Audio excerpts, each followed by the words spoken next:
game where 20, 25 turnovers kind of just seemed to kill you guys. Yeah, we talked about before the game. We got to take care of the basketball. And, when you want to be or you're a good offensive team, you just can't turn the ball over that many times. It's too hard to recover. I don't care if you have Michael Jordan, Shaq, everybody on the floor. Like, you turn the ball over 25 times, it's hard to win a game. And so, we just got to get guys used to playing with one another. But we just can't have the careless turnovers. Those are the ones that kill you. And we had it under control for a while, but now we got to get it back. And so, what do we got to do going back to the drawing board or, starting from, basketball one-on-one. We just can't have those kind of turnovers. Can't have those nights. 25 turnovers is way too many. And so you're going to struggle to win games when you do that. But defensively, I thought we did some good things, defensively, but just offensively, like just getting to our right spots, getting to our next actions, taking care of the basketball. We got to get back to doing that. You guys held them to 48% shooting, 108 points. Today's NBA not bad. Like, was it just the turnovers were so overwhelming that you couldn't overcome that? Yeah, I mean, it's 25 possessions, you don't get a shot.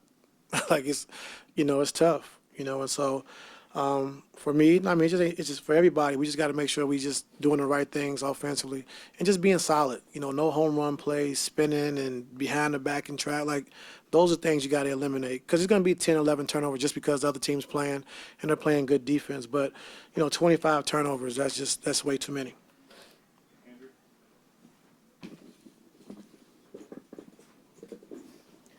I know the 25 turnovers don't allow your defense to usually get set, so that puts them in a hard position. But even when you have been in a sort of half-court defensive situation tonight, what did you find was lacking in there that helped Minnesota kind of get back in the game? I thought the baseline cuts when they ran pick and roll, that little short action, getting behind the defense, a couple layups, and then it also created some offensive rebounds when we lost our guy, lost sight of the guy, sneaking on the baseline side, and then I just thought. We wanted to have our low man pulled in on Rudy all night, and we were late a few times on that, and he's able to finish with a couple of dunks, couple of and-ones instead of wrapping them up. There was a late possession. Russ took the shot.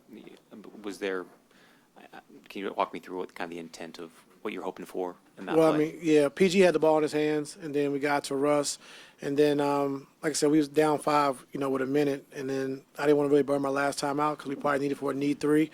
But I mean, those are situations where we have to get better, and those are the areas we got to, be smart, make sure we getting a good shot and who we want to get the basketball to.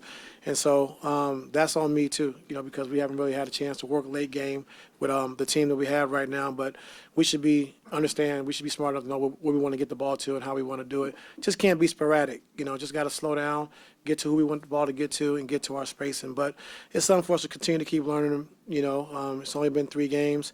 Only the first game with Zoo, with everybody playing. So it's going to take a little time, So we've seen some great glimpses offensively, and then tonight we've seen some great glimpses defensively, but now we got to put it all together.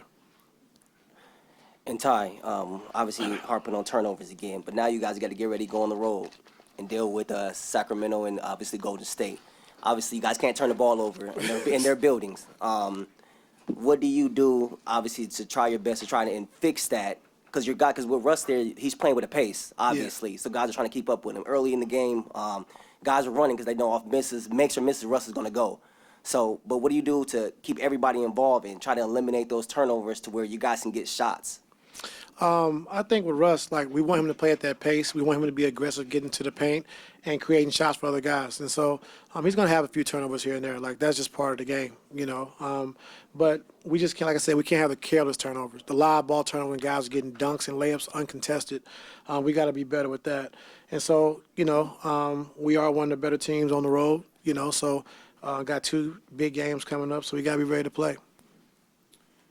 Ty, because of how many playable guys that you have and how deep the team is, do you think that in a way could lead to the excess of turnovers because when guys do get on the floor, they're trying to, in their minutes try to do too much? Yeah, I mean, that we talked about that yesterday. I could play a part, and everyone wants to show they can score, they can be creative and get something done, but we really don't need that. I mean, if you watch our last 2 games, we scored 300 points in 2 games, 2 games. So just take it what the defense gives you, not rushing, not playing frantic, just taking our time. And so that's going to come. But like you said, guys are trying to do, a little too much just to try to stay on the floor when you have this deep of a team, but we shouldn't feel that way.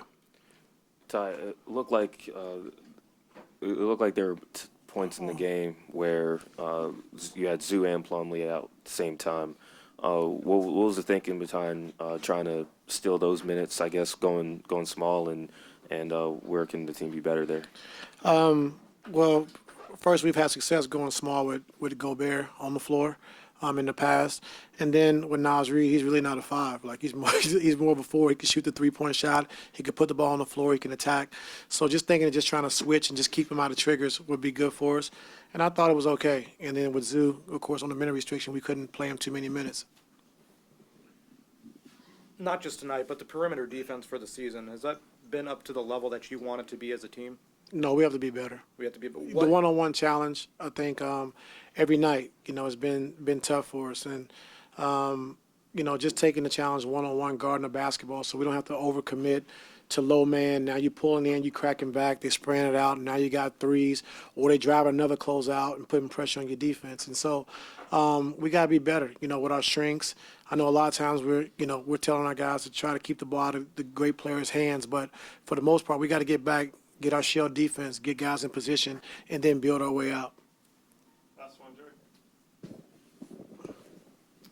Ty, I know Marcus has been so important for what Kawhi and PG have been able to do just with his spacing, just kind of a shooting slump for him the last few games. Do you just think that's just with his legs being a little tired at this point of the season, or kind of what have you seen from him over the last couple of games? Yeah, it could be, and, I got to do a better job of, keeping him involved in that mid-post area, getting to his spots, and so I got to do a better job with that as well. But, he hasn't been shooting the basketball well, but like tonight, a couple of deflections from behind, a couple of steals, and just trying to do other things to impact the game. And so, when you're not making shots, you do have to do other things, and I thought he tried to do that tonight.